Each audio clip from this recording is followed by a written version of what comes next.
président de Aix-Provence. Aix-Athlée-Provence. Aix-Athlée-Provence. Et je suis ici justement pour l'organisation d'Aix en foulée, voir avec le club tout ce qu'ils ont mis en place et comment ça s'est passé, ce report aussi, ce report de course d'avril à octobre. Donc Georges, merci d'être avec nous là maintenant. Et comment ça s'est passé et dis-nous un petit peu Aix, comment vous avez vécu cette période Très bien. si particulière. Oui. Parce que Aix c'est assez grand, je crois que vous êtes avec Salon également. Voilà, comment vous avez réussi à dépasser ces contraintes sanitaires, quelles solutions vous avez trouvées et parle-nous un peu plus de cette course d'Aix en foulée qui aura lieu en octobre. Bonjour à tous. Pour Aix en foulée qui a été reporté en octobre, on a vu venir le développement du Covid, hélas, et dès le mois de février, avec le chef de projet Michel Arrigui, on a convenu qu'il fallait trouver une date de repli. Michel a beaucoup cherché, moi aussi, et d'autres. On a trouvé cette date du 11 octobre et on a simplifié au maximum les choses, peu à peu d'ailleurs, de manière progressive. Donc on a supprimé le 20 km pour éviter les accumulations, le départ masqué, départ en couloir, modifier la zone départ considérablement de manière... C'est là, départ-arrivée, que se passeraient, disons, les choses les plus critiques. Donc on a bien soigné ça, voilà. Donc j'espère pour la mairie, pour la métropole, pour le département, pour la région, qui sont les partenaires publics qui nous soutiennent activement, surtout la mairie et la métropole, et pour nos partenaires privés qu'on vous présentera tout à l'heure, j'espère que cette course se fera le 11 comme prévu, départ 9h du matin, boulevard des Belges qui est très long, donc on peut aller jusqu'à 2000 coureurs. Nous allons voir ce que le gouvernement dira d'ici là sur les réserves, mais enfin on est assez optimiste, voilà. Alors je peux vous parler un peu du club peut-être. Donc le club fait environ, Aix-Athlée-Provence est associé dans une entente à la zone à Pertuis, à Salon, à Pélissane. Et, on forme une entente, mais qui est principalement dirigée piste, on dira. C'est pour que les jeunes qui sortent de l'école d'athlée, dans toute cette zone ex-Salon, pour faire simple, puissent avoir un avenir, disons, s'ils sont très bons, un avenir avec une belle équipe d'ensemble qui représente donc un large territoire. Donc ça concerne essentiellement la compétition sur piste, je le dis bien. Tandis que notre club, il s'intéresse à beaucoup d'autres choses, comme Salon s'intéresse à beaucoup d'autres choses que la piste, le hors-stade au sens large, et le loisir au sens large, la santé au sens large, c'est la marche nordique, la course sur route, avec des hommes et des femmes dont la moyenne d'âge n'est plus de 20 ans, quoi. Enfin, voilà. Je peux attester que sur les courses running, sur les courses hors stade, on croise énormément de maillots Aix-Athlée-Provence. C'est indéniable. Et même au niveau de classement des challenges, je sais que vous avez une grosse section, une belle section de running. Donc voilà, vous êtes autant sur piste, autant sur le running. C'est vraiment un club. Et sur le trail. C'est un club complet. Oui. Bon. Merci beaucoup. Et vive Aix en foulée. Et voilà, à bientôt.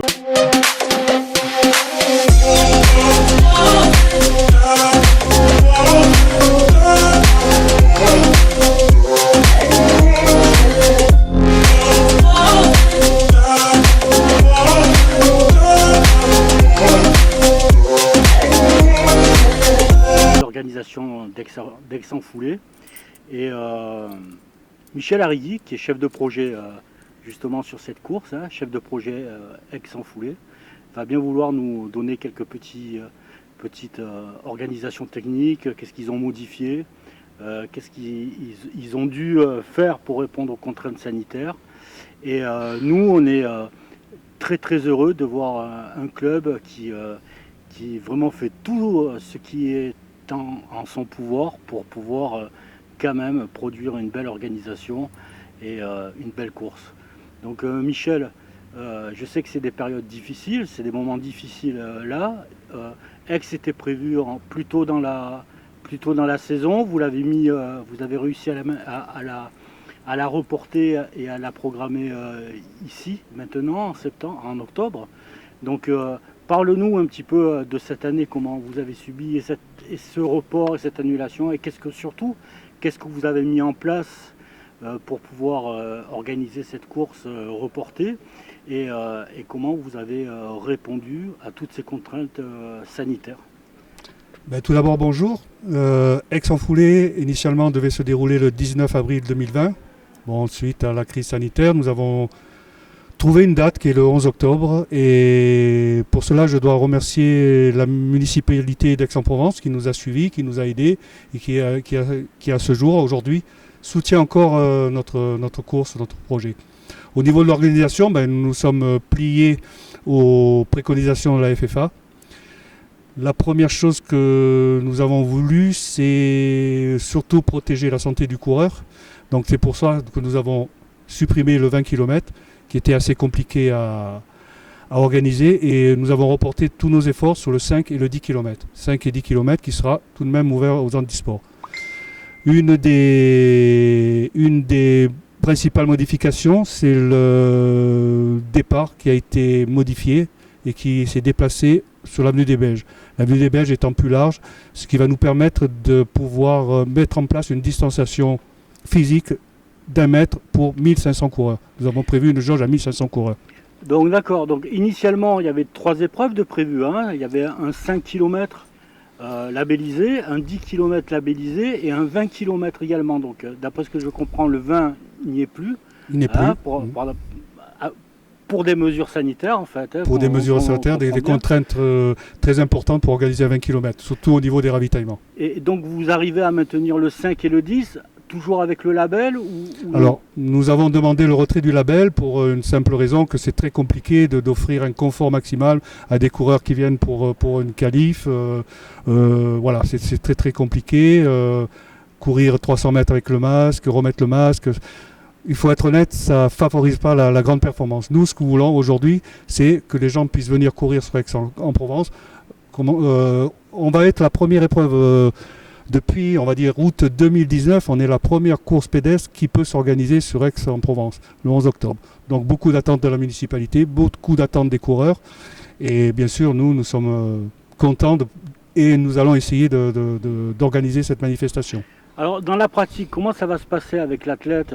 Le retrait des dossards, est-ce qu'il va falloir qu'il parte avec un masque? Est-ce que pour les arrivées, comment vous avez organisé ça? Tout d'abord, on a mis en place tout un système, toute une marche à suivre. On peut se rendre sur nos pages Facebook où vous allez pouvoir trouver toutes les recommandations. On le mettra, l'adresse du Facebook. Sur notre site Aix-en-Foulée et bien sûr sur le site AFFA. Mais bon, déjà ce que nous pouvons dire, c'est qu'aucune inscription le jour même, toutes les inscriptions en ligne. L'inscription en ligne implique la lecture du règlement et l'acceptation de la charte Covid pour le coureur. Donc là, beaucoup de mesures sont imposées aux coureurs, notamment le port du masque, la distanciation. Je crois que c'est en 10 ou 12 points. Donc je laisse soin aux coureurs de prendre connaissance de toutes ces recommandations. Après, donc, nous allons mettre en place tout un système de distanciation pour lorsqu'on va se déplacer dans le village partenaire. Distanciation sur la ligne de départ, distanciation à l'arrivée, pas de ravitaillement d'arrivée, mais on distribuera à chaque coureur un sac ravitaillement où il pourra trouver tout ce qui est nécessaire à récupérer après un effort. Remise des prix, limitée à son strict minimum, les 3 premiers de chaque épreuve, hommes et femmes bien sûr. Ça, c'est les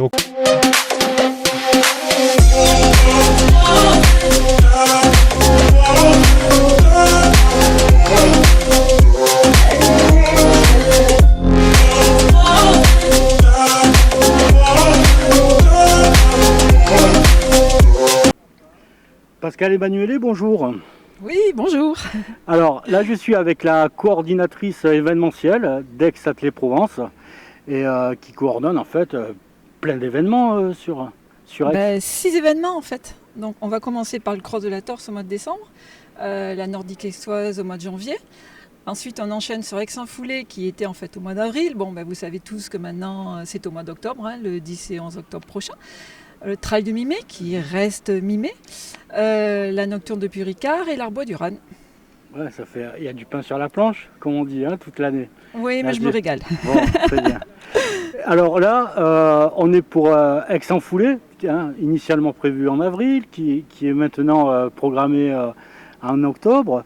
Moi, l'organisation d'une course, tout le monde sait que c'est pas très facile. Quand on est coordinatrice événementielle, comment ça se passe avec les partenaires, avec toutes les personnes qui s'occupent de la technique? Comment tu as vécu ce report-là et comment surtout tu as vécu cette période-là? Alors je vais peut-être surprendre, mais je l'ai bien vécu parce que ça m'a permis de me poser et d'améliorer aussi certains points, bon, parce qu'on a toujours plein de points en fait à améliorer. Je veux dire, au niveau des partenaires, j'ai eu la chance, pratiquement en fait, ils nous ont tous suivis, donc ça c'est génial. C'est une relation en fait qui depuis un certain nombre d'années en fait, donc on est suivi par Inextinso.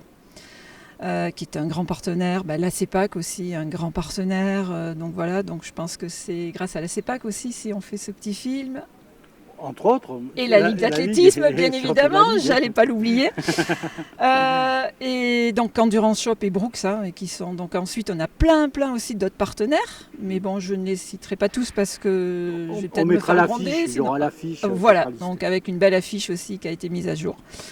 Et il ne faut surtout pas aussi oublier qu'on remet en fait donc on verse en fait 1 euro par dossard à Mécénat Chirurgie Cardiaque et au Point Rose. Ça, il ne faut surtout pas l'oublier. Donc venez vous faire plaisir et faites une bonne action en même temps. Voilà, c'est exactement ça. Je pense que c'est le message à faire passer. Et puis en plus au niveau des partenaires aussi, mais c'est toujours une excellente ambiance. Et puis lorsque je les rappelle, d'une année sur l'autre, c'est un report, hein, mais bon. Bien évidemment, oui Pascal, on sera là. D'accord.